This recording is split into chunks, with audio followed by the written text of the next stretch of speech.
Hi, Aziz. Hi, everyone. Hi, how are you? Good. How are you? I'm doing fine, thank you. Good. So I recently joined your program, and I'm following up the steps to do in your program. And Hey, yeah, I just joined this live class today. I did pass my cloud practitioner last week, okay. and so I'm doing it like step by step. Yeah, So, but I'm kind of lost here to the new okay. class right now. So, what do you suggest? Do you suggest me to go through this like the step by step and then join the classes, or Oh, this okay. would also make sense to be in this class right now? Oh, okay. Yes, Mm, no, so this class, so the main thing you'll do is go through the list of things you have to do in your account the way you've been doing it. mm, So, the first I recommend that you complete the cloud practitioner and the solutions architect, right? So once mm, you finish that solutions architect course, mm, um, you don't have to do the certifications before you start the hands-on project. You can do the certifications anytime you want. But the main thing is just finishing the course. So that way you understand when we talk about EC2, S3, any AWS services that we are going to use in the project, you understand what they mean and what we are using them for. So once you finish the mm, solutions architect course, start your mm, hands-on project. So mm. this class is meant for anyone that is at any stage of their journey. So let's say you start the hands-on project and you have any questions or you get stuck somewhere or you just have any general question. It doesn't even have to be about Mm. the project, just about your journey in general. Then you can join this session to ask your question. So this session is more of like an office hours where I'm just making myself Mm. available for anyone that has any question. So it's up Oh, to okay. you. If you want to, if you look, you see that the group is small. It's because people join. Sometimes there are people here that join regularly. Then for the Mm. most part, people join whenever they have questions. So so it's up to you. Oh, okay. Oh, okay, got it. So I don't have to do the certifications. I can just do the course on Stefan Mark's course and then do the Hmm. certifications later and Yes, then do start doing the hands-on projects then. correct. Like okay. And the so the some of the projects you have on your website also you can buy them like separately. So those projects Mhm. are part of the bootcamp or they're separate? No, they are part They're of. So any what? project you Oh, see on my site uh-huh. that you Right. can buy, all of it Right. are included in. So Part it's of the the boot same camp. project you're doing in the boot I see. camp that I'm making I available. see. Because I see. sometimes some people don't want to. Some people they've already done some AWS work at other Right. places, so they know Right. what they are doing. They Uh-huh. just need to complete maybe a Terraform project or a Ansible project. So Hmm. I just made the same project as in the bootcamp available for those that Hmm. want to buy it. So yeah, so it's the same Okay. project. So all the projects you Okay. see, I think in the bootcamp you even have access to more, maybe one or because like the interview stuff, the interview Hmm. doing your resume, I don't have that on the site, but it's in your bootcamp Boot stuff. camp. Yeah. That's right. Okay. Sounds good. Okay. So what I'll do is then I think I'll leave this meeting today. Yeah. Like you said, if I have any questions, I'll join you guys. Mhm. But I'll keep going on the boot camp like step by step. Yes. Yes. Yeah. Yeah. Okay. Hmm. So if you have any questions, you can message me Hmm. on Slack. Hmm. But sometimes I'm always like I'm trying my best to always be responsive on Slack during the Hmm. weekdays. But for sure Hmm. Saturdays I'm always here. So it's like kind of like an Okay. office hours where you can catch me to Mhm. ask me any question. Yeah. Okay. Sounds good. All right. Thank you, Aziz. And thank you, You're everyone. welcome. You're welcome. Thank Okay. you. All right. Enjoy the I'll rest of speak the to you day. soon. Thank you. You too. Bye. So, sure. Thank you. Thank you. Bye. Bye. Bye. Bye.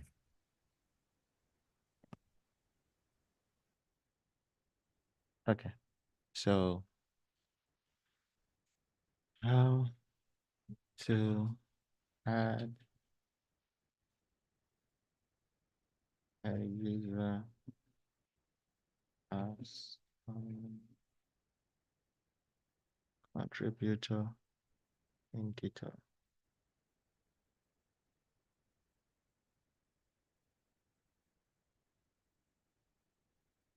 Exactly. See what they always do. Let's see whether something has changed.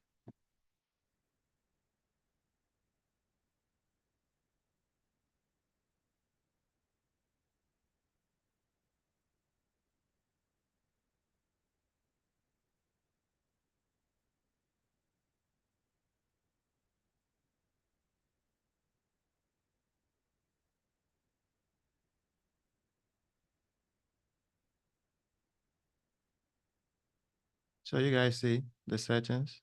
Why am I not seeing settings on mine? So the insight is always there. Does GitHub have an issue? So the insight is always there, right? I can also see settings on mine too. So You can see settings on yours? no, no, Oh, you there's no don't see settings settings on on mine. yours. Yes, Yeah, maybe they are doing an update because I don't know. yes. Yeah, so yeah, because I know the settings is always there. And if you guys look, so I'm in the AOS Note 77 account. I'm already logged in. So if I come here and my next app code is here. Yeah, I don't see settings here. So I'm not sure Mm. what's going on. I have settings. You have Uh, settings on? You I sure? do. I'm Huh. positive. In your I'm looking repo? at it. In my repo, I'm looking at it. Settings, insight, security, project, action. I'll show you. Okay. I don't know what's going on. Um, does Oh, anyone? I see. That's what it's going. I see. When I click on any, when I click on my repo of this, so I can see settings. Oh, okay. I see it I now. think maybe because okay, see now, right? Okay. But why is it bringing me here? I think it's bringing me to the one that was forked. Oh, okay, forked from AOS Note. Why do Oh, I okay. have it? Why do I have the? I see. That's duh. I was clicking on the wrong. You see this? I Oh yeah, think I that forked okay. it in this repo in this Repo. in Okay. this account. So when I'm coming here, I'm clicking on this one instead of clicking on okay, I see now I because I think can as you see I said, can see 77. everyone. Yeah, let me just type it here. Yeah. AOS this 77. I think it's next one. Yes, that one. Yeah, instead of clicking on this Yeah, one. yeah, this one. Yeah, So that's that's the that's that's the issue. Okay, yes. perfect. All right, let me add the people that I need to add. Thank you, Dylan. That helped. So, All right. and thank you, Mr. Henryton. No problem. Okay, contributors, add people. Okay, I need to add Alex.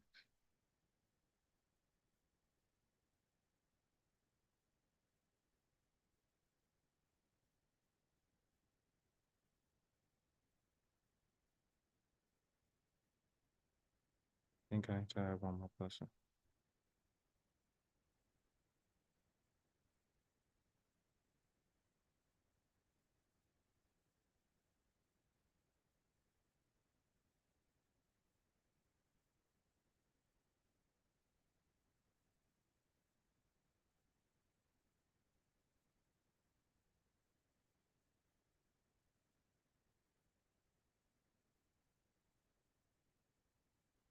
Okay.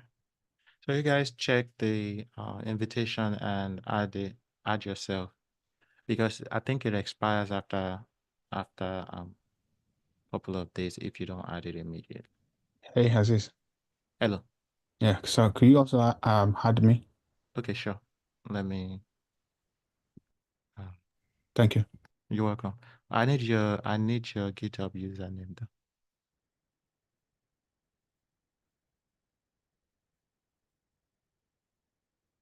you can tell me, either you can tell me your GitHub username or you can send it to me on Slack. And I'll add you. So that again, Aziz, sorry, I muted myself. Sorry, I mean, I need your GitHub username. I'm about to tell you right now. Is that okay, or Yeah, that's fine. it's very short? BO and then Jide. Okay. Just a second. Okay. So,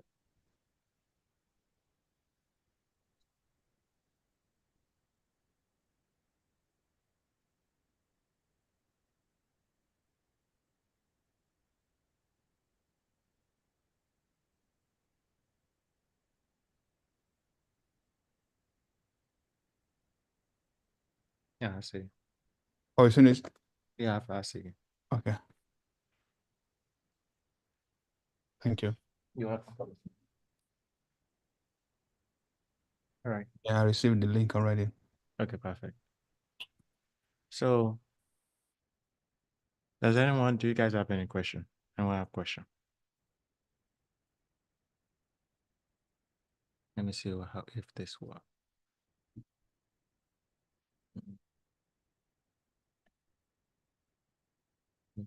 Okay, it worked. So I finally completed that Kubernetes project. That was actually that was a good learning experience, trying to complete this project in Terraform. So the Kubernetes project, in my Terraform code, I was able to deploy everything using Terraform. Well, not entirely everything used Terraform, but yes, let's say 90% of it was done with Terraform, but the other 10% was still done with Terraform, but it requires running a script. So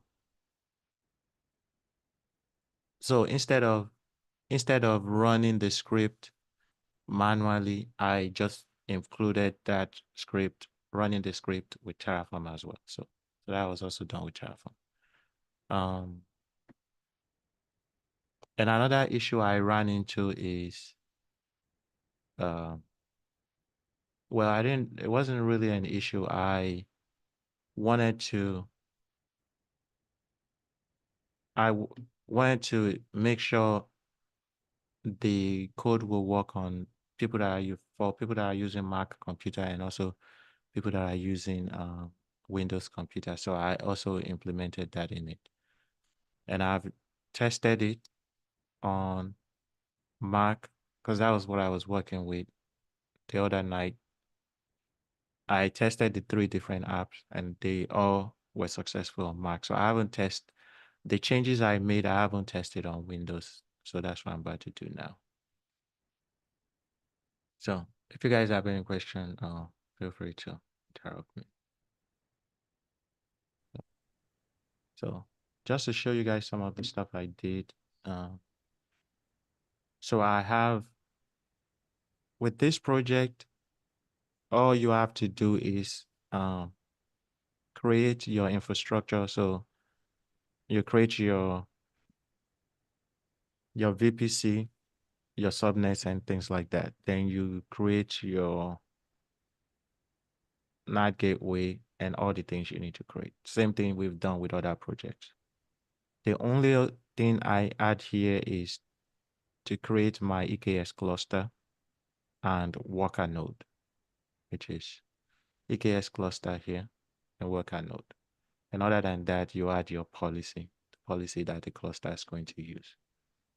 Then once you have your infrastructure, you create the project that's going to call the dApp module, right? So here I have the project. The project is here that is calling the module, which is here in the infrastructure. If you guys see infrastructure here, then the same thing, you create all that stuff.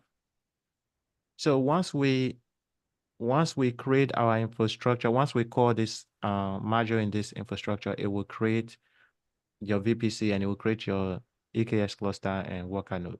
You guys know once we create our EKS cluster and worker node, then we run that script. When we were completing it manually, right, we had to run this script. We had to run this script to deploy our application on the EKS cluster, right? So now I was trying to figure out a way to do that with Terraform. So that's what I'm doing here, right? So at this point, this null resource is kind of like a blank resource that you can use to, one of the things you can use it to do is execute a script in Terraform. So once my EKS cluster is created, then I'm going to execute my script, right? So this is going to find my script. My script will be in, so there's a lot of stuff I walked into here, but let's say you are working on just on Windows. I would explain what this variable is doing shortly. But let's say you are working just on Windows, you will just need this. It will just be script hash equals file, whatever this is. So this is Windows and this is for Mac. So, but I added the two because I didn't want to create it in separate directory. So here, this is just saying that I have a variable called is Windows, right? This variable can either be true or false. So that variable is here. So this variable can either be true or false. So if I was working on Windows, since I'm working on Windows now, right? I'm going to change this to true.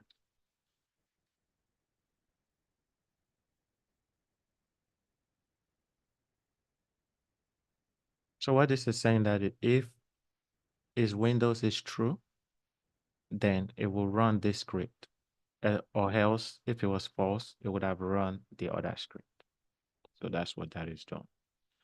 So you just add all this. The trigger, what the trigger means is that anytime any of these values change in our infrastructure, let's say my cluster namespace change, endpoint, any of those things change, it would, or the script or the command that I'm running, if any of those change, on Terraform apply, it would rerun the script because for this thing, it only runs it once when you do your Terraform apply. But if you want it to rerun, if any of this value I have in the trigger changed, it will rerun it when I do Terraform apply.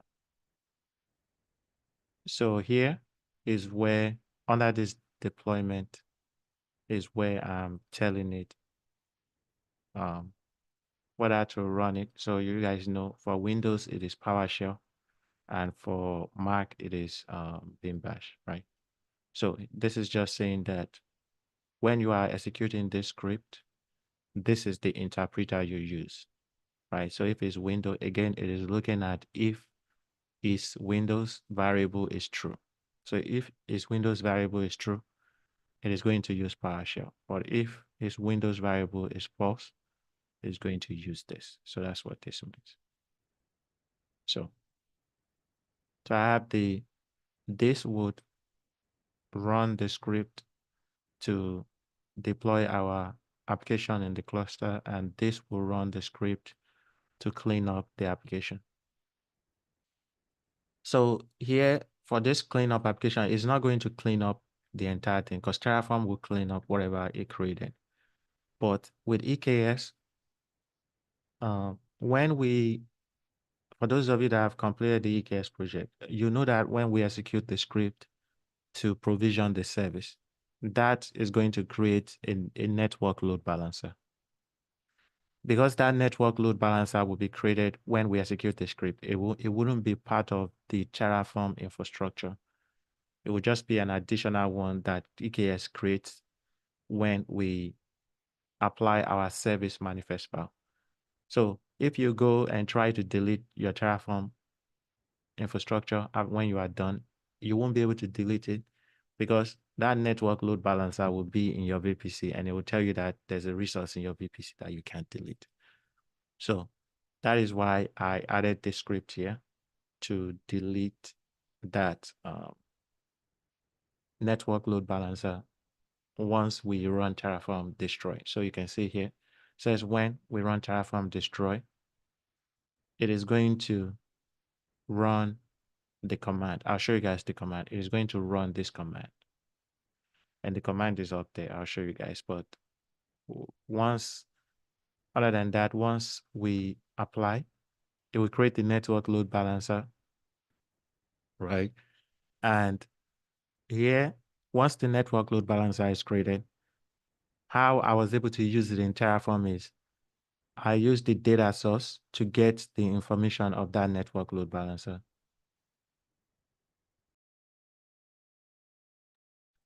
Yes, I use data source to get the information of that network load balancer. Then I can now add that network load balancer to Route 53 to create a record. So that was how I was able to complete this, and I think it worked perfectly. So for the commands you guys are saying here, right? I only had to do this because, again, I was making sure that the code works for Windows and Mac. So let's say it's just Windows, you won't need this. You can just add your command in your provisioner here. So up here in the local, I have some commands, right? So there's a setup command Windows. There's a setup command Windows, and there is a setup command Unix. Yeah. The only thing I'm not sure is why this is. I think it's just the interpreter is I'm not sure why this is not in column, but I don't think that should hurt anything. So I have the setup command Windows, setup command Unix, which is your Mac. Then I have the deploy command Windows, and I have the cleanup command Windows, cleanup command this. So I mean, it's kind of like you have to just complete the EKS project for all these things to make sense. The reason why I have it this way is because the setup command would only run. So if I look in the EKS deployment script, right? So in this script, let's say we were working on it manually, we will just run this script one time. It will create everything. But if I'm using Terraform to create the infrastructure, right? So the commands we have at the top here, where we are creating the namespace, right? And here we are setting up Helm repository. Here we are installing the CIS driver. And here we are installing the AWS provider. And here we are setting up the OIDC provider, right? The thing about this command is they only need to run once. So once you install all these dependencies that EKS needs, you only need to do it once. But if you are, let's say I include this script at once in my Terraform code and I run it, Terraform apply, Terraform will execute this script at once and will install these dependencies. So what happens when I update my Terraform code? And if Terraform runs this command again, because these dependencies that I just showed you needs to run once, then it's going to run into an error. So what I did is, because if you look here, we install the dependencies, and at the end here, this is where we are applying our manifest files. So what I did is I just split that into two. So if you look in the deployment, right, there is, and let's look at the Windows one. So there's the setup script.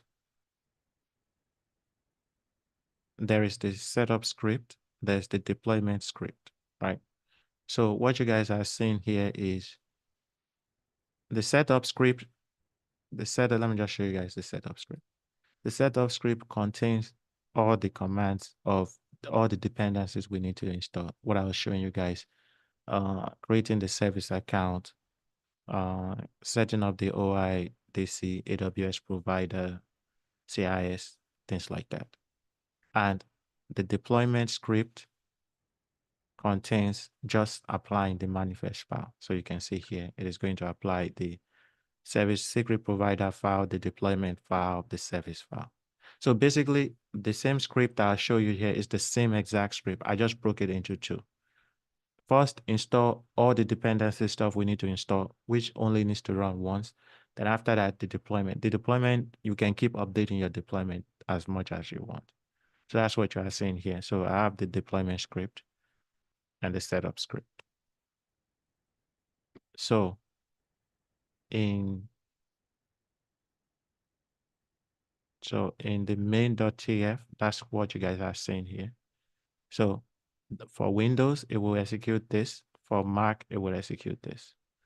For the deployment script, for Windows, it will execute this. And for Mac, it will execute this. And this is just the cleanup of part of it. Remember, I said I need to remove the network load balancer first. So this is just a command to do it. So you can see in this command, all I have is the Kubernetes command to delete the service. When you delete the service is what creates the network load balancer. So that will just remove the network load balancer. So that's what I have there. And yeah, so when you apply this, it should pretty much create everything. But it is something I know I'm showing you guys at once now. It might look a little bit complicated, but it's really not.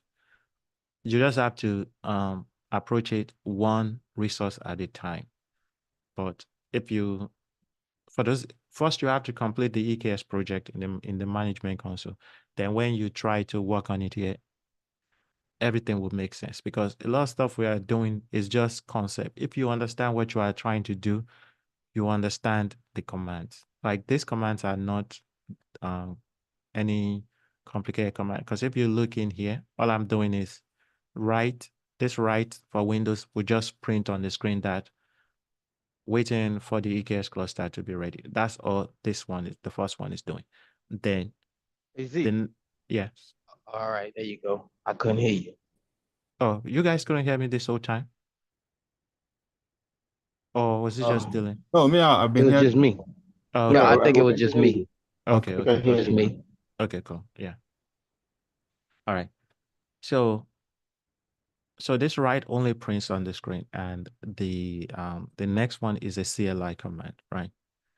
CLI command.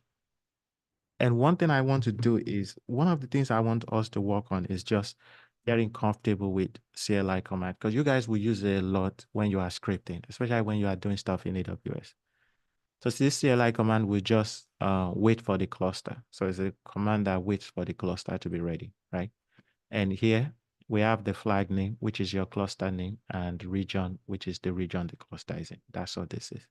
And once that command has done, once that command has run, right, the next thing is it will run my script, right? This is another command that runs the script, right? My script is in the Windows, and the script I want to run is deployment.ps1. That's what you're seeing here. And once it has executed the script and everything is run successfully, then next it will wait 60 seconds for everything to, whatever we are trying to install, to be completely installed. So we are printing to the screen, waiting for load balancer to be ready. So this is when we apply the service. Because remember I said the service would create the network load balancer, and we want that load balancer to be ready so that with the command we have down here, that will get the information of that load balancer will not fail. So once the load balancer is ready, we'll get the information of that load balancer, and we will use that information to add it as a record in Route 53, so Route 53 can route traffic to it. So that's how this works. So I haven't tested on Windows yet, but I did test it on Mac. Everything works. So let me just try to do it here. And another thing I have here is, right, remember the setup script that I was saying that this script only needs to run once. Now in our command, we have this setup script thing here.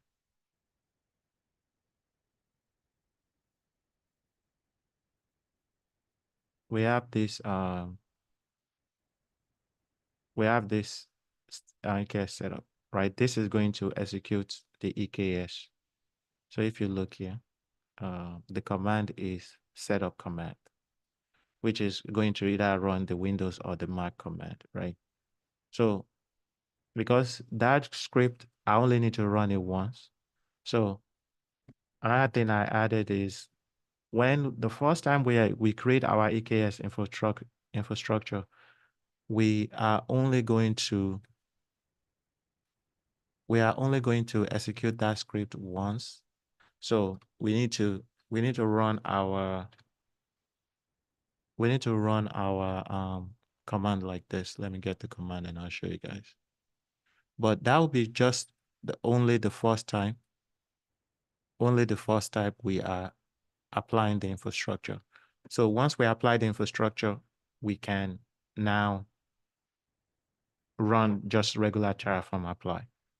So I have a variable here that run setup script, meaning that anytime we run Terraform apply, do we want to run our setup script or not, right? I have it by default set to false. So that way, when you are running your Terraform apply, you don't have to always come back here and change it to true. It is much easier to set it to false. Then the first time I apply Terraform, I'll just set it to true when I am applying Terraform. But then any other Terraform apply I apply after that will always be false because that's what I want. So on the first Terraform apply, you just do regular. So here, let me do Terraform in it.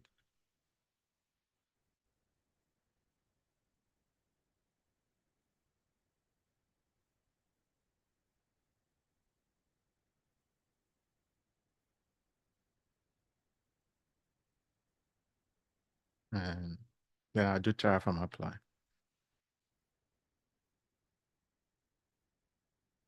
So with Terraform apply, then when you guys are running Terraform apply, if you have any variables you want to change the value, you can also do that when you are running Terraform apply. So here we just do that flag bar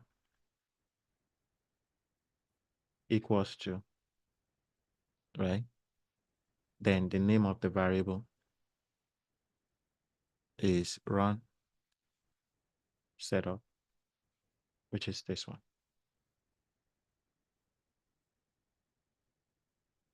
Equals to true. So when I give you guys this code, this is one thing you have to remember, right? So the first time I'm running, this is the first time I'm applying Terraform. I want it to run my setup script to install all the dependencies. But the next time after I've installed everything, let's say I update something in my code, all the dependencies, installing this namespace and all that stuff, we don't need to run that anymore. We only just need to update the application. So on that one, I just can run Terraform apply. So that's why I left this at false.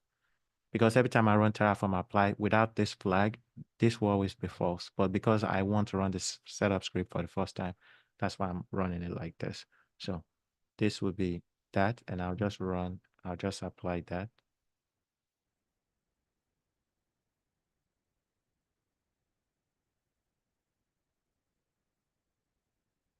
Give it some time.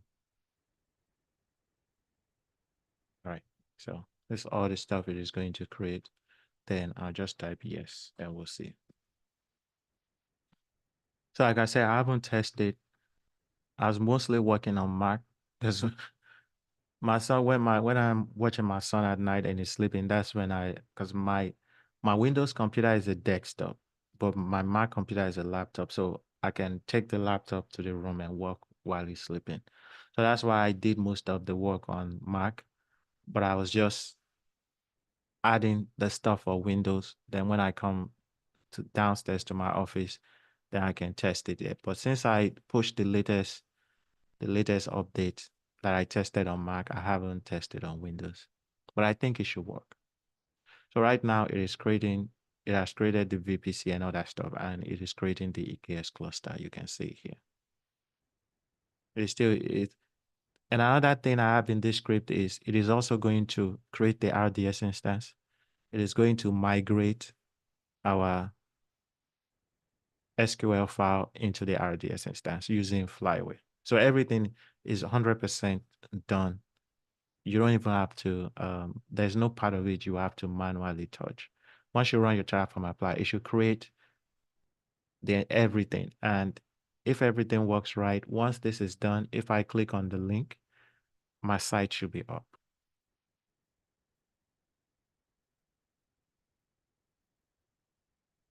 Okay, this one might probably take a while because the cluster probably takes like 5 to 10 minutes to run. So if anyone has any question, you can interrupt me. Oh, I should even ask, is any of you, I know Dylan has worked on the EKS cluster. I mean, the EKS project. Has anyone else worked on the EKS project here? Yes, I did a little while ago though. Okay. Yeah, I finished the EKS cluster, but I only did one of them. I only did one of them. I was gonna go back and do the other one. Because I couldn't figure out the security groups. But when you help one of the guys, I think that was on. I wrote it down on my computer. You wrote it down. You did the security group, and that's what I was having problems with, because I think it was. I think you used. I want to say use a tunnel, a SSH tunnel to a flyweight to migrate all your information. But you said don't do that. Use the EC2 endpoint. And that's what, and I got confused. It kept crashing on me. And I was like, let me go to another one and let me see if I can do that one and it'll work. And I did. But when you did it and you helped another guy, you configure the the security groups, and I got that one saved. But I'm gonna go back and do that one over to the I think it was the very first one. Yeah, okay. First one. Yeah. Yeah. But yeah, I did the second one, Okay. and that was cool. Yeah, yeah, I'm glad you said that. So you guys saw what okay, Mr. Raji left. Okay. So you guys saw what I did with, so all the projects we did manually, right? I did them with Terraform here. So you can see in my repository, you can see I have dynamic EC2 project right in there. I have this is another one, but this project we can work on it together. This is another application code that I found. This is for a Node.js application. So I just added that here, but you can see here I have the nest and the Shopwise. So we did it and when you guys are learning, that's what I'm saying. If you completed something in the management console, try to complete the same project using Terraform. So that way you understand, the management console is for your understanding. It helps you understand it. Then Terraform helps you automate it. You need both experience. So if you complete anything in the management console, try to now complete it with Terraform. So you can see for the EC2 project, I've completed both in Terraform. Then for the ECS project we did, I also completed all the same projects, the Nest Shopwise with Terraform. Then for the EKS, I did the same thing. That is how I am always learning, right? So if I do something in the management console, I try to complete everything with Terraform. Then if I complete one application code, let's say in EKS, I completed the Nest application code, then I'm going to take what I learned from completing it to try to complete a different application just to strengthen my knowledge of what I did. And because if I did it with whatever I did with one application code, if it is the same type of application, it should work exactly on the second one. So these are the things I'm always doing to learn. So when I tell you guys to, once you've complete one, you have to do another one. And one thing I find about cloud is to learn is more of repetitive things. You just have to keep, if you learn one concept, just don't end it at that time you learn it. Try to do three other different things with that same concept you learn, so that way you understand it. And that's what I'm doing here. So for any application, you can find one application code, Yeah. deploy it with EC2, deploy it with EKS, deploy it with ECS. Then once you have done that in the management console, then you go back, you deploy it with Terraform, the EC2 with Terraform, EKS with Terraform, ECS with Terraform. So that's 6 projects there already. By the time you are done with that 6 projects, you will learn a lot. So that's what I've been doing. And so I just wait for this to be applied. The cluster always takes longer, but once it has created the cluster in the worker node, what's going to happen is it will now come into this deployment. It will now come into this deployment directory, right? Because I'm using Windows, it would find my script in this Windows directory, and it will run the setup script, right? Which is this one. And it will run the deployment script, which is this one. So a lot of this thing, it wasn't like I know what I wanted to do, but sometimes I may not know exactly how to do it. So that's when you use ChatGPT or Claude. I use Claude a lot. I figure I use Claude more now than ChatGPT, especially when I'm working with code, because for me, I just feel like Claude always do a better job at solving any code problem I have. But I still use ChatGPT for other things, because I think ChatGPT is very good at doing research. For example, if you are trying to find something on the internet and you ask Claude, I don't think Claude does a better job at that, but ChatGPT does. So I use them for different things, Uh, But go ahead. I've been hearing about DeepSeek. Have you ever used that? No, I haven't No. used it. You haven't used it? Whenever I found out about it and I tried to go download it, that was when their site was crashing. Oh, shit. So I couldn't download it. The people that have it, I don't know if it's, let me check.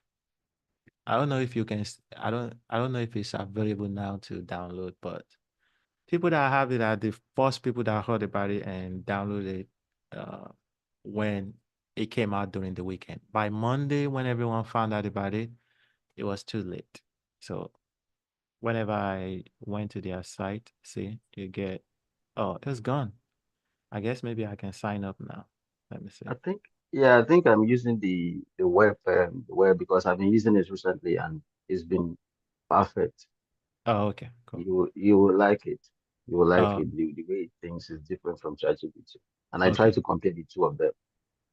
So okay, I think it's good to test. okay, perfect. I didn't know it works now. Oh, perfect. So Yeah, it's working. because the first week it came out, I tried to sign up and I And couldn't sign up. make sure you click on deep think arrow and just click before you This one. yeah, yeah, that one should always be in blue because it's Oh, going to think for you. Yes. okay, show Uh-huh. is being blue. Oh, okay, all right, Yeah. perfect. Uh-huh. Okay, cool. Let me add it to my list of bookmarks. Okay, perfect. I would access some stuff when I start Yes. working on things, and I'll see. Mhm. Yeah, finally a thing. Okay, cool. Um, let me see if so you prefer it to ChatGPT, same. Well, I mean, when I was comparing it, like I was using free version of ChatGPT. Okay, You understand? So then I was using DeepSeek.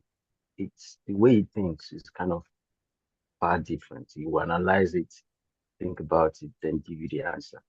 I see. Right. Then when I go to ChatGPT, ChatGPT can just go straight to the point, you know. So then I was comparing the outcomes. I realized that they kind of a little bit advanced. Maybe because I'm using free version of ChatGPT though. Mm-hmm. So it's a little bit advanced than you know Yeah. that's a free version of ChatGPT.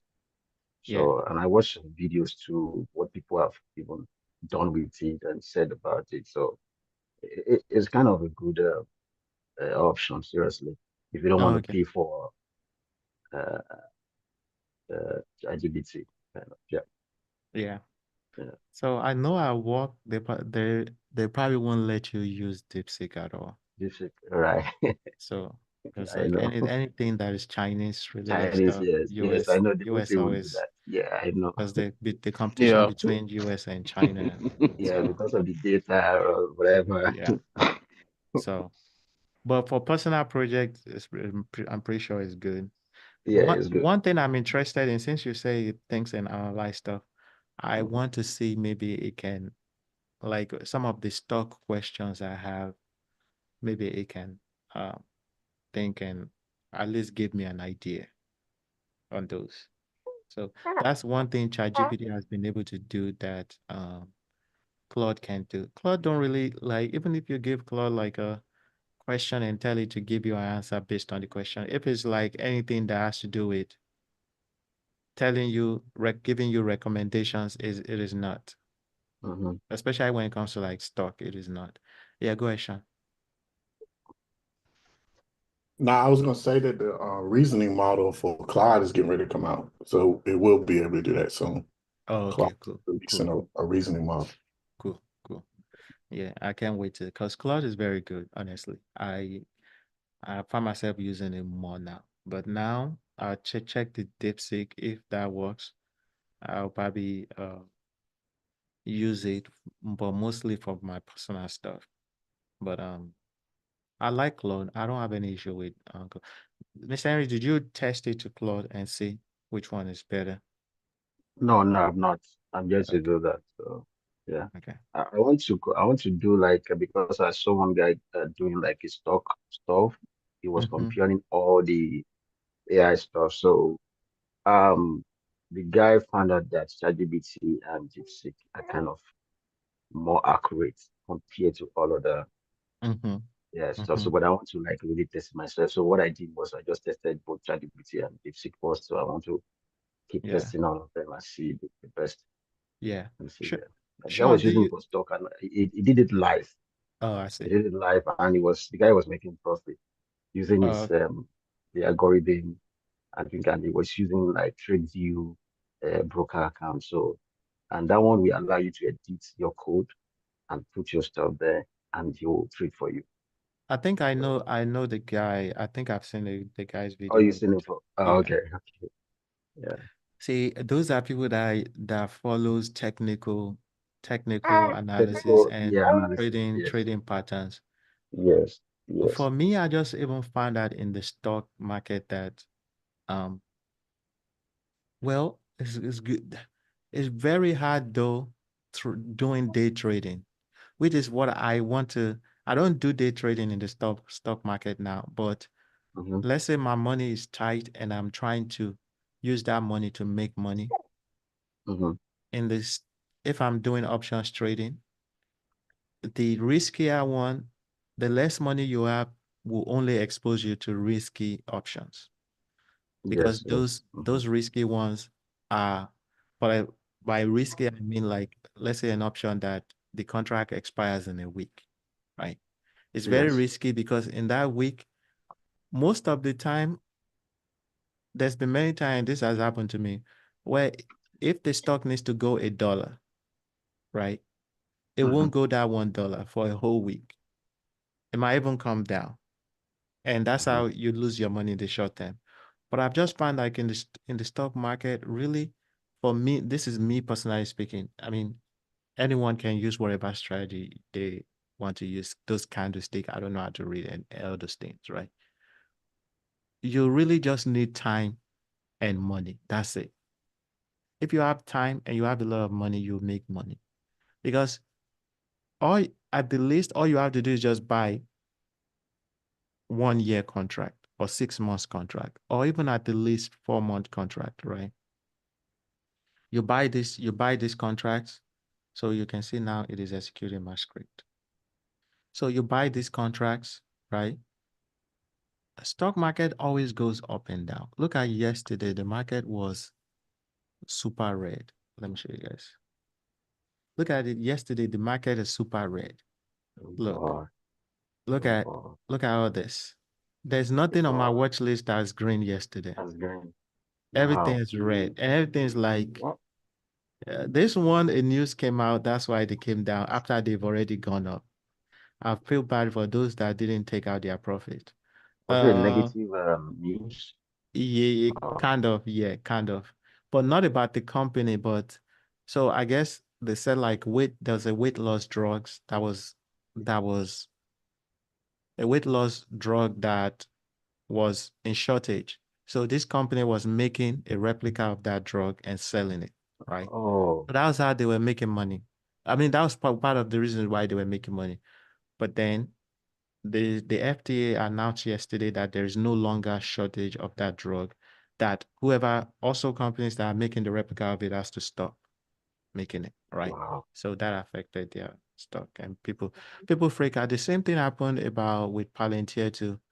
Palantir was rolling. Palantir was almost at 120. Palantir was at 122. Then then you can see Palantir was here. Not 1 day, 5 days. You can see Palantir was here, 124. Then a news came out that Trump told Pentagon or whatever, one of the US Department of Defense, I think it's Pentagon, that they should get ready to cut their budget by 7%. Because Palantir gets a lot of US government contract. Again, that news brought down their stock. Their stock even went down all the way to $96. Then it started going back. Right. So news always brings down stock. But yesterday was a red day. So what I was trying to say is a day like yesterday, let's say you have a lot of money. All you have to do is just pick one of this, a good one. Let's say I have a lot of cash.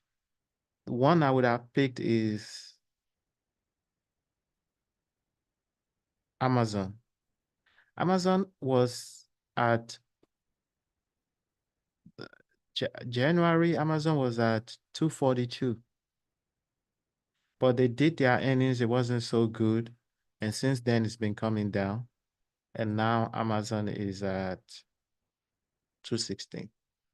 Let's say you just buy 6 months contract of this for 170 for 217 or 220. You're gonna make money. So that is how I've been making money in the stock market. On a day like this, if his market is red, then I buy one thing for the next dollar up. And that's how you make money. So I don't really know how to do all those candlestick and those things. I think the candlestick is for those retail traders, the trading Yeah. And they stocks. said that really, that's why I don't really want to get into those day trading and all that stuff, because really they said, what's the percent? Is it 8% or 2% of day traders actually make money? So a lot of people that try to day trade don't make money. And I've showed you guys example too.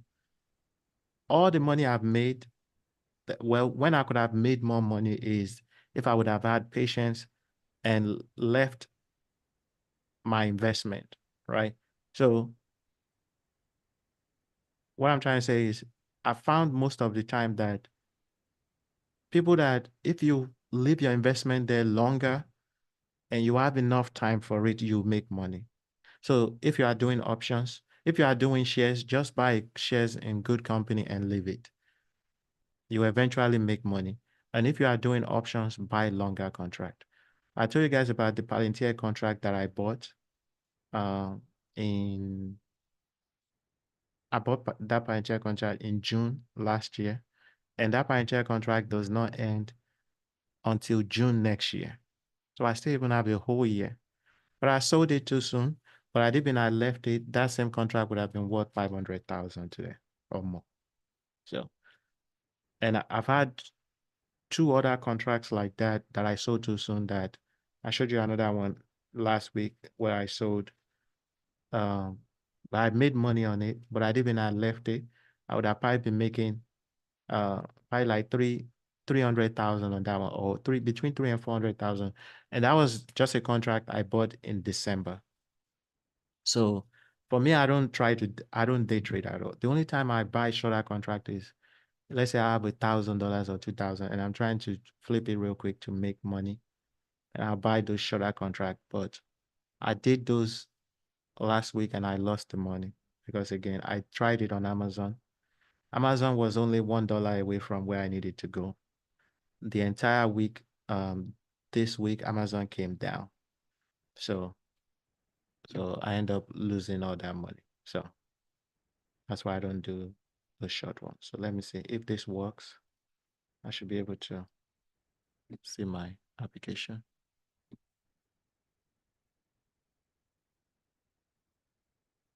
So I'm getting this.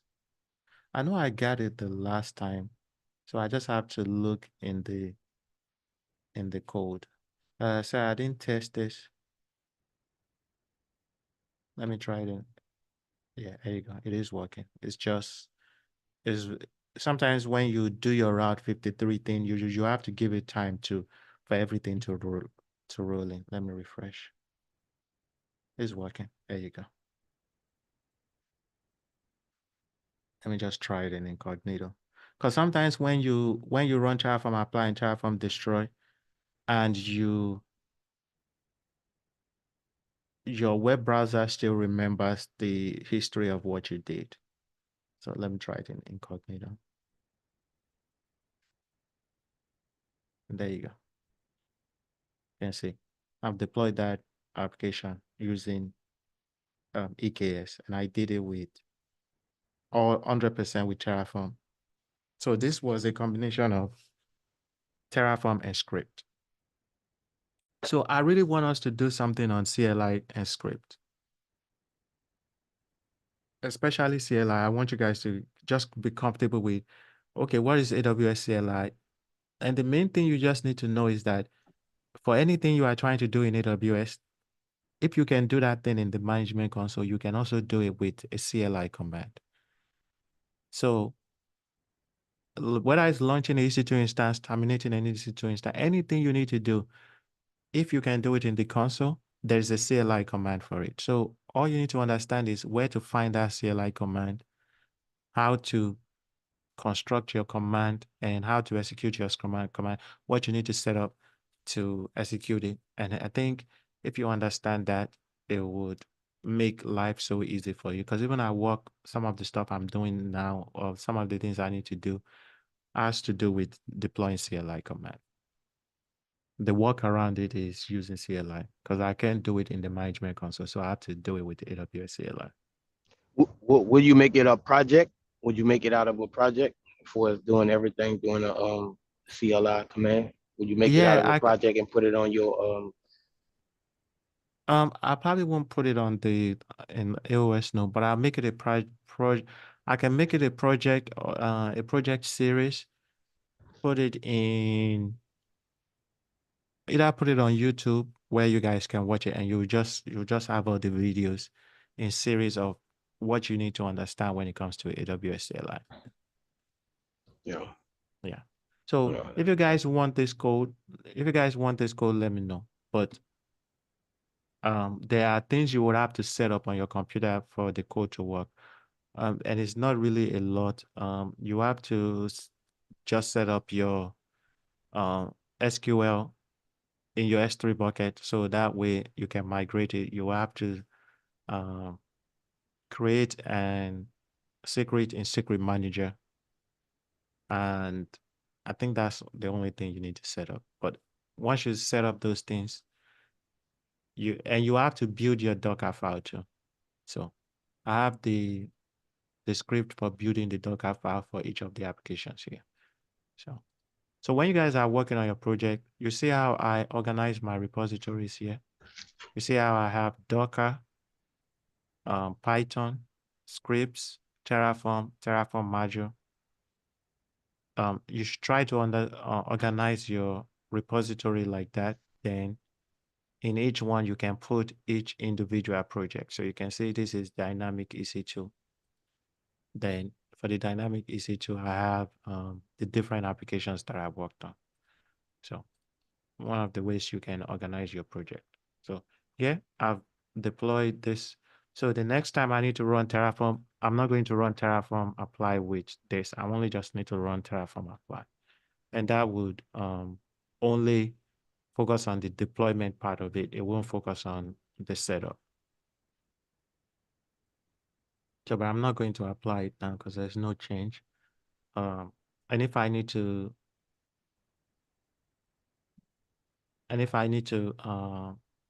destroy it, I'm just going to run Terraform destroy.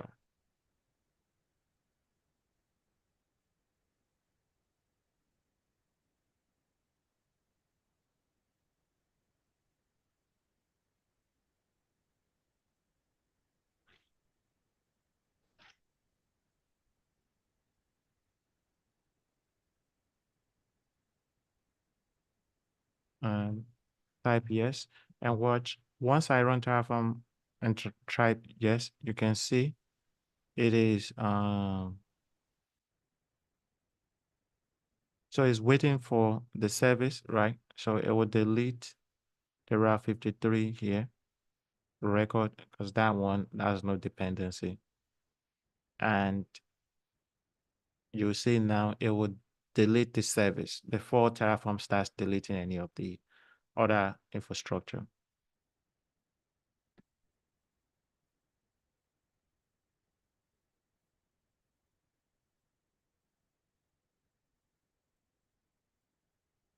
So you can see here, it is deleting the load balancer. Yeah. So you see here, deleted the service. So when you delete the service, because the service creates the load balancer, is waiting for the load balancer to be deleted. Then once that is done, it will start, it's still working on that. Once that's done, it will start deleting the infrastructure. So that's how I was able to apply it. Now you can see now it is deleting the infrastructure. That's how I was able to create the entire project 100% with Terraform and also delete it with Terraform. Yeah. Do you guys have any question on it, or just any question in general? Are you uploading it on the Yeah. Slack or I think I will add it to the project. I would zip the what is a bootcamp project, right? yeah, and I'll add it to it. Yeah.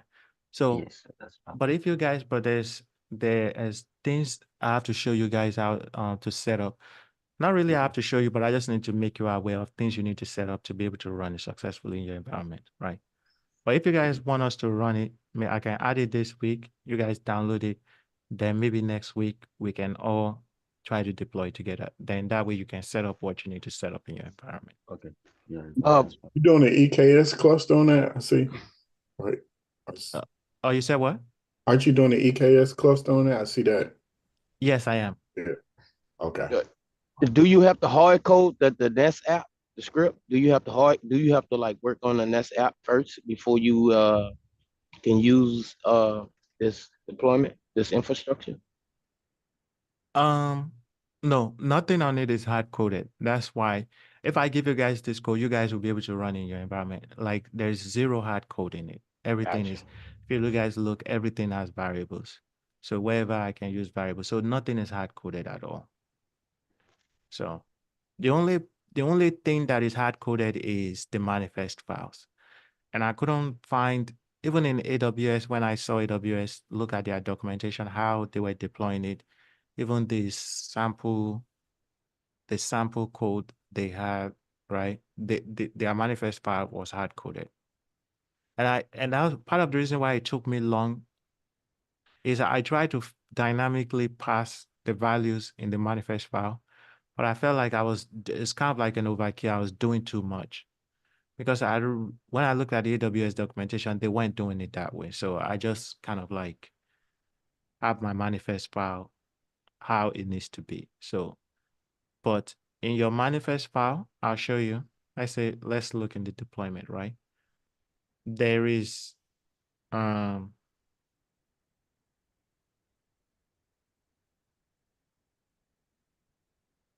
the main things you need to change, like some of these things, right? As long as if you keep the same naming convention I kept, the same naming convention I'm using, you'll be fine.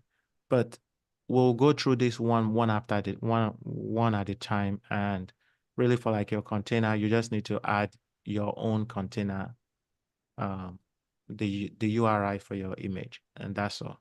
So there isn't, the only place you would have to update is in the manifest file. So we have 4 manifest file, 1, 2, 3, 4. All right.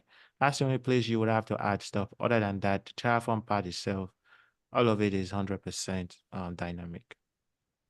So if you wanted to add hemp, have you ever used hemp? Like to kind Helm, of, yeah. yeah. So I install it here, but I haven't used it personally, but I install it as a dependencies here because I know to work with EKS, you need it. Yeah, because wouldn't that like simplify the deployment with the adding all that and maintaining it? Could we, I guess, are you considered kind of adding that to how we doing things with Kubernetes? So I don't know about the Helm 100%. So maybe that's something I can do a research on. So are you saying that Helm can manage the manifest file where I don't have to do it this way? Yeah, like it just like simplifies. I mean, I'm learning about it myself. But I'm seeing that it kind of makes it a lot easier with like just package management and like your files and stuff like that. Like it Yeah, just yeah. I am. Yes, I do have Helm installed, right? But that's all I'm doing with it. For whenever I'm deploying my manifest file, whatever needs to be um done, yeah, Helm is handling that behind the scenes. But I'm not doing anything other than just installing the repo right here. okay, cool. Yeah. So Yeah, I don't want to complicate things. I'm just looking at it to no, see. it's fine. It's fine. I'm glad you mentioned it, and I can read more on it. But and I got my steps when I was looking at AWS has a tutorial on deploying an EKS cluster, which is where I got most of the steps from, right? So here I'm installing Helm, and I'm pretty sure Helm does a lot of stuff behind the scenes of, but I'm sure there's just more than applying the manifest file. There's things that needs to be in place. So here I just installed the repository, then I also installed the CIS driver, then install the AWS provider. So whatever dependencies I need, I install them in my setup script. But that's all I'm doing. Okay, So, I'm gonna try but this. I'm gonna try this. whatever was working behind the scenes, I really don't, honestly, I don't know how Helm is working behind the scenes, but I know I need it for my deployment, which is why I had it. Okay, thanks. And you gonna put this, what you gonna send it to us on in GitHub, or you gonna put it in Slack I'll towards add the it, infrastructure? I'll add it to the EKS project as a resource so you can download it from it. Okay, all right. Did you ever get a chance to find out if your your GitHub have settings? Yes, it did. It does. I was It does. just in the I was in the wrong repo. Gotcha. Yeah. Thank you, Chris. I appreciate it. Asan said, is DevOps and cloud engineer the same? Yes, I think they are the same. But it depends on what, if you are talking about, because software engineers also have DevOps engineer and DevOps in software engineering. But in cloud, let's say, because I've worked on a project before where I was a DevOps engineer, but DevOps in terms of doing cloud deployment, not software engineering deployment. So DevOps engineer in cloud, you have to know things like automating whatever your infrastructure, whatever you guys are creating. As a DevOps engineer in cloud, you have to understand how to automate it with whatever tool your company is using. So I think they are the same, because even if they hire you as a cloud engineer, you and they won't give you access to, you have access to the management console, but you can't go and manually create things. You still have to understand how to automate things and create things using Terraform's AWS CLI, or whatever the automating tool is. So for me, I've always interpreted both positions as the same. If they hire you as a DevOps engineer, you'll be doing cloud engineer work. And if they hire you as a cloud engineer, you'll also be doing DevOps work. I think they're the same. Mr. Emmanuel, go ahead.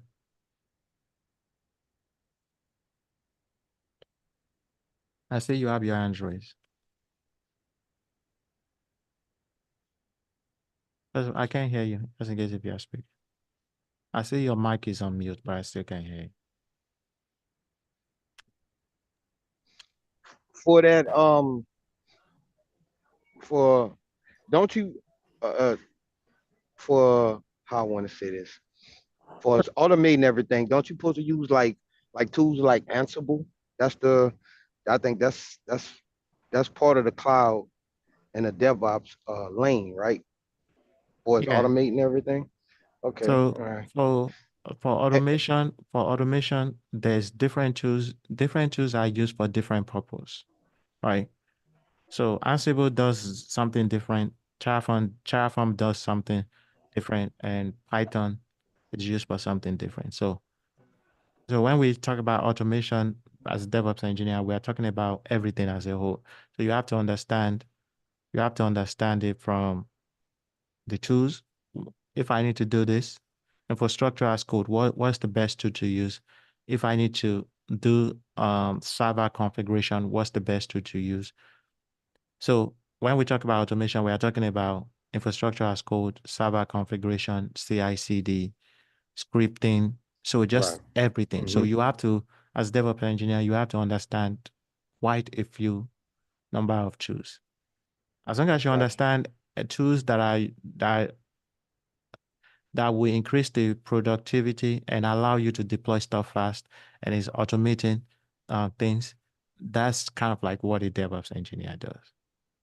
And if they hire you as a cloud engineer, a lot of the stuff they'll ask you to do is also going to be automating stuff. Nobody really does anything in the people don't do stuff in the management console at all. Well, that's good to know. Yeah. All of it. Um, Hello. Yes, I can hear you. Yeah. So, I have a question. So, during the course of this week, so I was speaking with someone who said in their company they need a DevOps. So, because when you talk about DevOps now, so I think some of these companies, the way they are going now, they are trying to use GitHub Copilot Mm-hmm. to kind of help their software um, developers. So maybe to, you know, review their code or do something. I don't know what Mm-hmm. it actually does. So that question has been on my mind. Like I've been researching that. How does, as a DevOps engineer, how do you kind of use GitHub Copilot? I think maybe it's for everyone that knows the answer. So how do you use GitHub Copilot to kind of help software engineers in your company? So I've been trying to research that and get to maybe hands-on project, but just to look at it and Yeah. see how it works. So I said if Yeah. I get to class today, and So that's what we're talking about. DevOps. I work in the government, and GitHub, they don't really allow like a lot of AI tools now. Right. My last job, that my manager was telling everyone to actually download it, right? And I have it Okay. here, right? You can say I have GitHub Copilot. You can just Yeah, that's enable it. it in your account. It's free. I think you have to install the extension, but I'm not sure. But you will see the logo here. I think you just add it and you sign in. It will connect to your GitHub, and that's it, right? Mm, For the free mm. version. So let's say I'm working on a code now, um, right here, and I Maybe haven't you been are maybe using. you are a software developer, for instance, right? Yes, even as a cloud engineer, you can use it as a Okay, cloud engineer too, right? So you're okay. working on a code here, right? And you need to, um,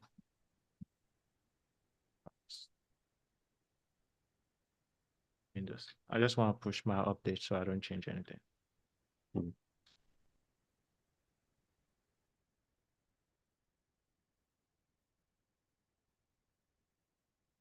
So how at least how I use it is some people might understand how to use it more. So I think if you click this right, it would open here, this here, and you can see down here you can because I opened it here, and this is the file I'm currently in. So it can see that file. That's what it is showing here. Okay. And here you have the options to select which type of AI tool you want to use. Yeah, it was okay. So you have ChatGPT 4.0, you have Gemini, you have Claude, and you have O3. All right. So once you select that, really you can just ask it a question. You can just say, I'm just say, what is this doing? So just like ChatGPT, it's just like having ChatGPT in your console. So you don't have to go back and forth and and copy something from here, paste it in ChatGPT, and come back and paste it back here. So you just have it here. If you have error in your code, like let's say there's an error in my code, right? Something you can tell it. You can tell it. You can highlight that, and you can modify it. Just ask a question, and it will fix stuff for you. So. I mean, so far that I just downloaded it maybe like 2 weeks ago. That's all I've only used it on a small scale like that. But for software engineers, really, right? Let's say they are writing their codes, right? Yes. They can really see the file they are working on.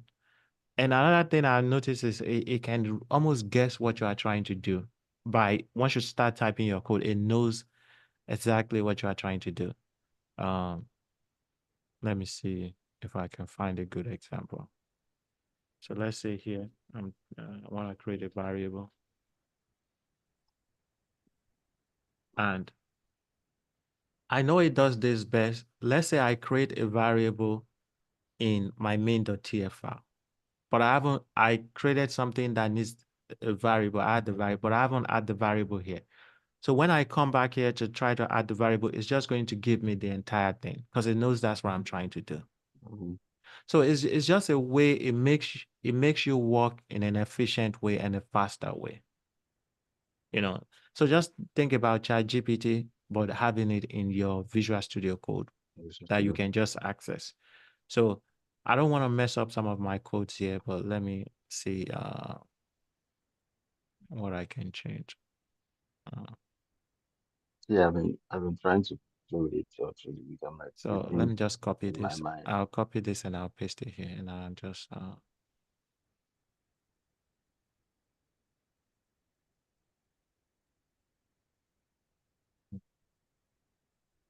so The Copilot, is that a free version or you have to pay for that? the one I'm using now is free.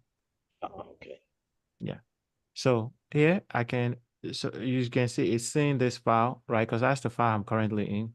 Yes. I can just if I want to only work on certain part of the code, I can highlight that part, and you see this thing here, you can click on it and you can say modify using Copilot, and you can tell it whatever you want to do. You pick your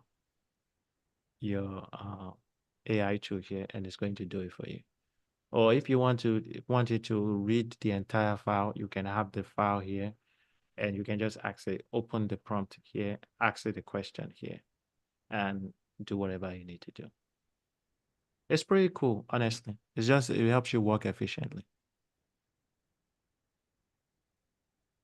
Yeah, it makes a So lot of sense because I'm like, I've been thinking about it. Okay, no, software development. I think you should download it now. It's not only for software engineers. It's for Okay, anybody okay. that's doing any type of Yes. Yeah, then I said, okay. So they say as a developer, as a DevOps engineer, you want to help them using Copilot. to improve their code and stuff like that. So Yeah. I think it makes sense. Yeah. Our director was even telling us, to download it. At the last company that I left, it was not even telling us, it was enforcing that everyone download it on their computer before the next meeting. Because Wow. it helps you just write. If you are working on Terraform script and you just writing stuff, you can write it much faster because a lot of the things you'll be writing, it knows already.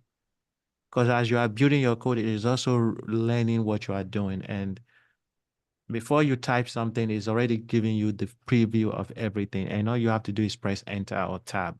It'll put everything there for you. So it just helps you work efficiently.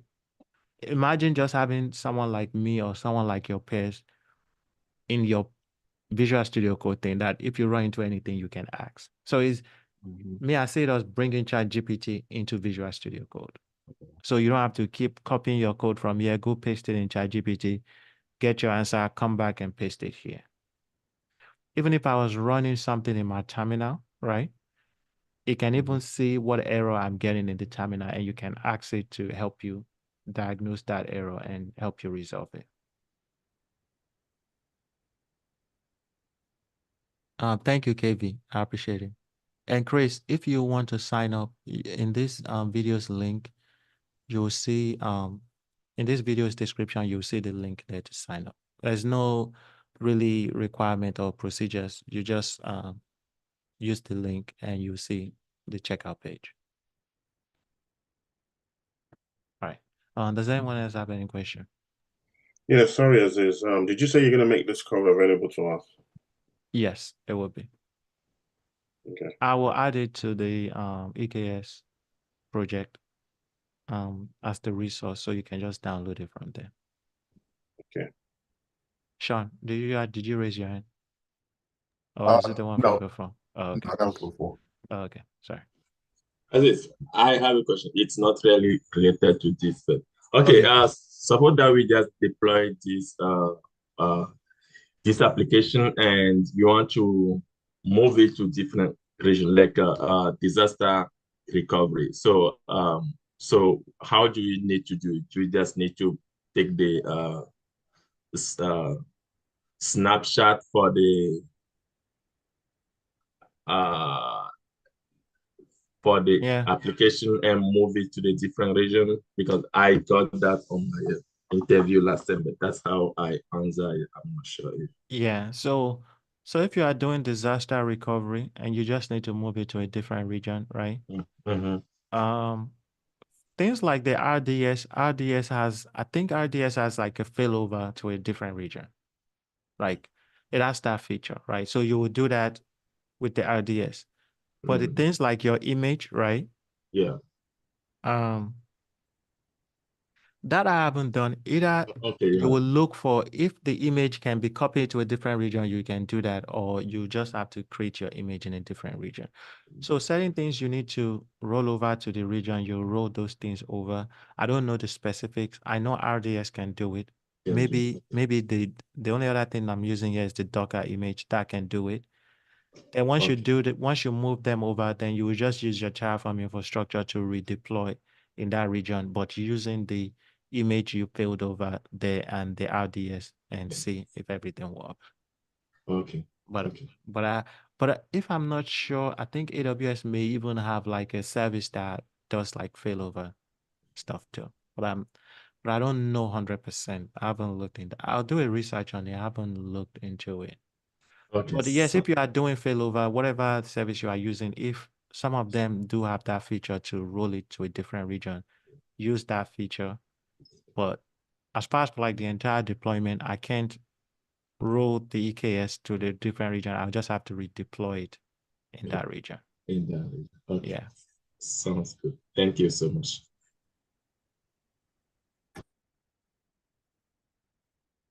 Hello, Lou. But you said, do I teach Terraform from beginner to mastery? Yes and no. I mean, yes, it depends on how you look. If you're asking if am I gonna teach you like on like a live call like this, where am I going to teach you on a live call where I tell you click on this, click on that? No, I don't do that. But the Terraform project that I do have is for beginners.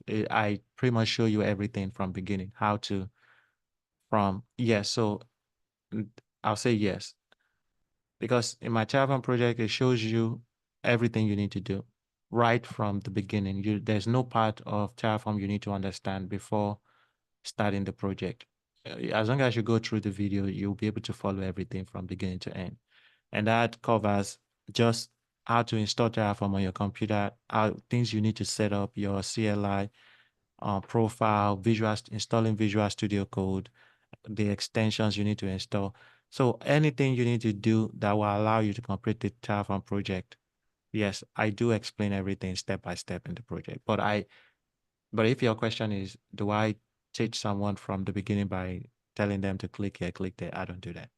But my project is meant for beginners though. Yeah. The fees. One quick question about something you were talking about last week, where you talked about the Argo CD and GitOps. Do you have any? I actually downloaded a class on Udemy and started looking at that. But do you have any plans to kind of do a project related to that? Because it's interesting. It relates with Kubernetes and Yes, yes, yes. okay. I noticed that. Now I'm not saying yes. Now that you mention it, I should probably do a project on it. Because yes, when I was all these things I automated, like I did my entire Kubernetes project automation in Terraform. But then when I was asking ChatGPT and Claude, like, how is it really done? So that's when it was giving me like GitHub's Argo CD. So maybe the next step of improving this project will be looking at how I can use one of those tools to do my deployment. Because really, where I can see those tools coming in is EKS is kind of simple and it's kind of like complicated at the same time. It's simple because once you create your cluster, right, the only thing you need to do is just run your script, whatever you need to run, and it will handle creating your service and all that stuff.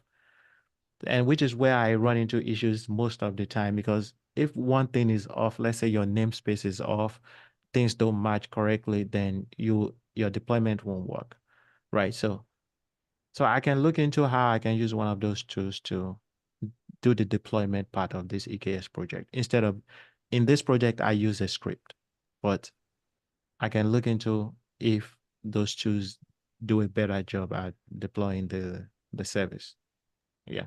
Yeah, it seems like from everything I'm listening to and reading about it, it seems like when you make changes, it automatically triggers in GitHub and it like makes the changes in the infrastructure and then makes the change back on GitHub. So it's I like see. Yeah. automatic fashion. But Mm-hmm. are you seeing that out there, like far as in the industry, like being used, or is that kind of like something that's like on the cutting edge? What do you think on that? That's my knowledge on Kubernetes is very limited, because in all the projects I've worked on, we haven't even used Kubernetes at all. Because again, I always say like Kubernetes is more when you are working on an application that maybe you guys have like 100 containers, 200 containers, I can see why Kubernetes is very important. But in all the projects I've worked on, our application is always very small. Maybe it's like we are using one server or two servers, or at the most 10 servers. So it's like using Kubernetes is kind of like an overkill for Yeah, something but you can do with ECS. So that's why my knowledge is limited. So the little that I know about Kubernetes is the proactive step I'm taking now to work on the project on my own. So yeah, so I guess the models that we use, like the Chat GPTs and the Claudes and all that's underpinned on the Kubernetes.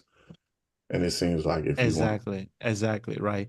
But I can see why that would be, because imagine the amount of people that are using ChatGPT, Claude, even DeepSeek on a daily basis. And imagine how much the application, the backend application that is serving this content to us, how it has to scale.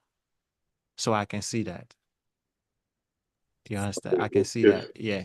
It's But it's you invaluable at this point then, like far as the industry kind of, if you want to go to that level. exactly. So it just depends on where you are. If you're working for a company like Google, Amazon, Microsoft, yes, I would say probably understanding Kubernetes should be one of your priorities because they are working on that level of the stuff they are doing is just out of this world. Yeah. But for regular cloud engineer, just where you just get with your local companies, they just are working on whatever application they are using to serve their content to whoever their business, uh, whoever their customers are, right? So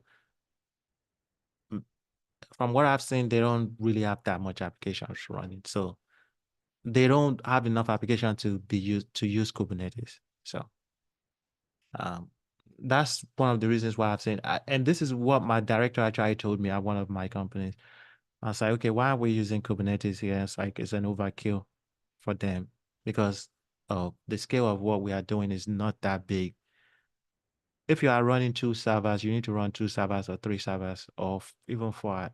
Using Kubernetes is kind of like an overkill. You can use ECS very easily to do that. So Okay, cool. yeah, I don't do. Sean, it sounds to me that you have a passion. I may be wrong, but you have a passion to work on on that scale of Amazon type or Google type where you are deploying things like that. Is is that accurate, or is you just feel like you're just trying to learn everything and wherever you fall? Are you the type, do you have a desire to work for like a big company, or do you just don't care? Um, I have a desire to kind of get to that level. Okay, that's good. That's a good goal. I pray it all comes to fruition for you. Just yeah, keep working at it and keep learning. And when you get to that level, please teach me. Okay. But for me personally, I don't though. I'll be honest. I'm not, I want to learn what I want to learn. I guess I like enjoying what I'm doing. I really don't want to learn something where I'm not super stressed out. I think it's, and I'm not going to carry too much of the call, but I think it's the worry about how the industry is changing so fast.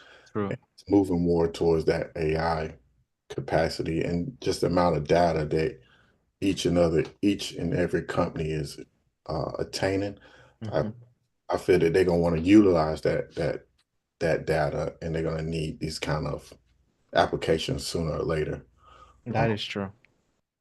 I mean, that is true, but I mean, I just always say that as much as there's going to be all those bigger companies, there's always going to be a lot of small companies too that don't need, that a lot of us can fit in. So I think there will be room for everyone, whatever, as long as you keep improving your skills and learning, you'll be fine. So if your goal is to get to that level of those engineers at Amazon or Google that are just working on that level, or even you're working for a smaller bank or smaller company, I think there's room for everyone, honestly.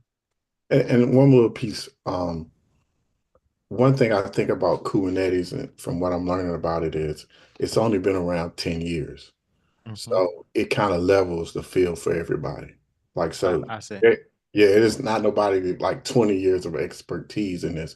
If you learn that, if you really learn it and gain the skills, mm-hmm. compete on a level ground. So when you get into an interview, you got a higher chance if you really know it. So I feel like that's another reason why I want to learn it so bad.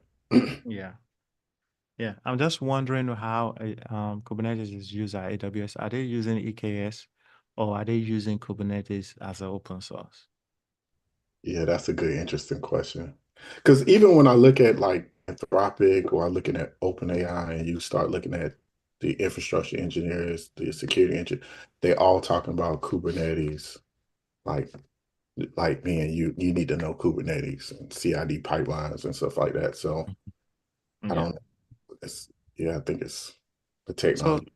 so really, if you guys, when you guys look at cloud, and even honestly, all these things, they're probably not that hard to learn, but it's gonna just require effort. But nothing in cloud is really hard to learn. So when you look at everything as a whole, it might get a little bit overwhelming. But really, everything is piece by piece. You learn one part of the entire deployment. Then once you understand that part, you learn another one. And all these things are like puzzles that fits together. Before you know it, you know a lot of stuff. Even with Terraform, that's how I look at it. All this stuff you guys are saying, someone that hasn't done Terraform before might look at this and say, oh, wow, this is overwhelming. I don't know what is going on here. But someone that does Terraform on a daily basis and understand Terraform will look at it and say, oh, this is easy. I understand what everything is doing here. What this code is doing. So I'm saying all that to say, even at that level you are trying to get to, Sean, is just learning, understanding the whole, knowing what the whole picture is, and now breaking it down into like smaller pieces and mastering each one. And that is what leads to one big knowledge. You understand?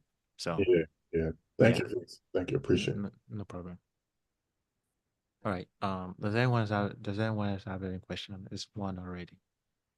So I think I'm done with this code. I just need to test it for the other two applications, because it works in the first one. It should work in the other two too. I'm going to upload it there. For those that have done, I'll recommend, if you haven't done the Kubernetes project, first complete it in the management console. Then how you can dissect this code is this first part is creating just the infrastructure, right? It's calling the module. It's calling the module we have here, and it's going to create your EKS cluster and worker node. Once you've deployed that, go and look at it, understand, just play around, poke around, look around, and see what's there. Then after that, this is also one resource, right? This is one resource here. This is one resource here, right? So you can deploy that next, look around, see what got created, and you just keep tackling it that way. For me, there's work you guys have to do on your end. So let's say you're looking at this, then when you have specific questions, then you and I can discuss it. So why is this way? Why are we doing it this way? And also feel free, anything I do, you guys can change it. If you can improve it to make it better, change it. So that's how I want you guys to look at it. So this is kind of like a bonus one that I want you guys to have. But the code will be there for you guys to reference when you need it. Okay. All right. Well, so if anyone don't have any question, I will see you guys next week. And for some of you guys, I'll talk to you during the week. Have a good weekend, guys. Yeah, same thing. Thank you. All right. Thank you. Yeah, I'm guys. hope I get around some good internet service. My internet was going in and out. Okay. Next week, I guess I should have it done for this Ansible project so I can work on some of this. Okay, But, sure. yeah, Sure. yeah, Okay. Thank you, Dylan. no problem. All right. Bye, everyone. Thank you, guys. Bye. All right. Bye. Bye, Lou. Bye, Chris. Bye. Bye, everyone.